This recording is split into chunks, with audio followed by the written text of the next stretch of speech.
First vlog அதுக்குமா பிள்ளையிலேருந்து ஆரம்பிக்கலான்னு சொல்லிட்டு நாங்கள் வந்தது தான் சிங்கப்பூரில் இருக்கிற ஒரு விநாயகர் கோயிலுக்கு. இங்கே வந்து சாமியை கும்பிட்டுட்டு அப்படியே அன்னதானமும் போடுவாங்க எல்லா கோயிலையும் சிங்கப்பூரில். அதை வாங்கினா ஒரு $3 நைட்டுக்கு சாப்பாடு கம்மியாகும். ஸோ அதையும் வாங்கிட்டு அதை சாப்பிட்டுட்டு இருந்தோம். அதை சாப்பிட்ருக்கும்போது ஐயர் வந்து தம்பி இங்கே வாங்கப்பா லட்டு பிடிக்கணும் அப்படின்னாரு. லட்டுலாம் எங்களுக்கு பிடிக்க தராதீங்க அப்படின்னு என் ஃப்ரெண்டு சொல்ல, நீ வாப்பா நான் கற்றுத்தரேன் அவனை கூப்பிட்டு போய் கிண்டுன்னு கிண்ட விட்டாங்க. அவன் அதை கிண்டிகிட்டு இருக்க நான் அதை வீடியோ எடுத்துகிட்டு இருந்தேன். அப்போ தான் அந்த ஐயர் சொன்னார், தம்பி கையில் பிடிக்க தேவையில்ல, மிஷின் தான் எல்லாமே.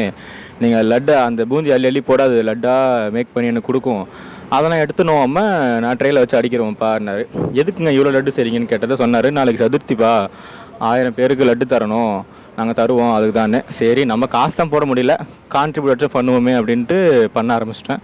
தம்பி என்ன ஊரியா அப்படின்னு கேட்டார். அண்ணா கடலூர்ண்ணா அப்படின்னா. தம்பி இந்தாப்பா இந்த ட்ரிங்கை வாங்கி முதல்ல குடி அப்படின்னு சொல்லிட்டாரு. சரி அதையும் விடுவோணும் அப்படின்ட்டு அதையும் வாங்கி குடிச்சிட்டு அப்புறம் என்னங்க எல்லா புந்தியும் இல்லை எல்லா லட்டையும் ட்ரெயில அடிக்கிட்டு அண்ணனுக்கு ஒரு வணக்கத்தை போட்டுட்டு, அண்ணா நாளைக்கு வருவோம், லட்டு செய்யலை லட்டு சாப்பிடல அப்படின்னு சொல்லிட்டு கிளம்பிட்டோங்க.